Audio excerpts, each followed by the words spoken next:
នៅក្នុង Facebook របស់យើងពេលខ្លះយើងធ្វើការ add friend ទៅនរណាម្នាក់ហើយគេអត់ទទួល confirm ឯងហើយយើងចង់ធ្វើការ cancel ចេញវិញដោយសារតែយើង add ទៅគេយូរហើយអញ្ចឹងគេអត់ទទួល friend ជាមួយយើងអញ្ចឹងនៅក្នុងវីដេអូនេះខ្ញុំនឹងបង្ហាញបងប្អូនទាំងអស់គ្នាអញ្ចឹងដំបូងឡើយគឺយើងចូលនៅក្នុង Facebook របស់យើងមកបន្ទាប់ពីចូល Facebook ហើយគឺយើងចូលនៅ friend នៅខាងក្រោមនេះអញ្ចឹងនៅពេលដែលយើងចូល friend នៅខាងក្រោមហើយយើងចុចទៅលើពាក្យថា see all នេះមកចឹងបន្ទាប់ពីចុចទៅលើពាក្យថា see all នេះហើយយើងមើលអាសញ្ញាត្រេ3ខាងលើនេះអញ្ចឹងយើងចុចចូលត្រេ3នៅខាងលើនេះបន្ទាប់ពីចុចចូលត្រេ3នៅខាងលើហើយនេះយើងឃើញមានពាក្យថា view send request អញ្ចឹងយើងចុចទៅលើនឹងមកអញ្ចឹងពេលដែលយើងចុចទៅលើហ្នឹងនេះគឺជា friend ដែលយើង add ទៅគេហើយគេអត់បាន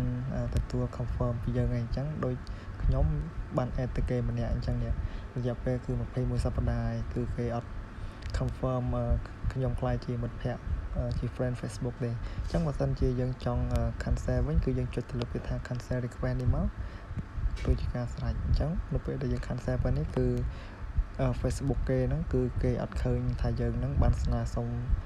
add friend ទៅគេទៀតទេអញ្ចឹងវីដេអូនេះមានតែប៉ុណ្នេះអញ្ចឹងអរគុណសម្រាប់ការទស្សនាវីដេអូរបស់ខ្ញុំតាំងពីដើមរហូតដល់ចប់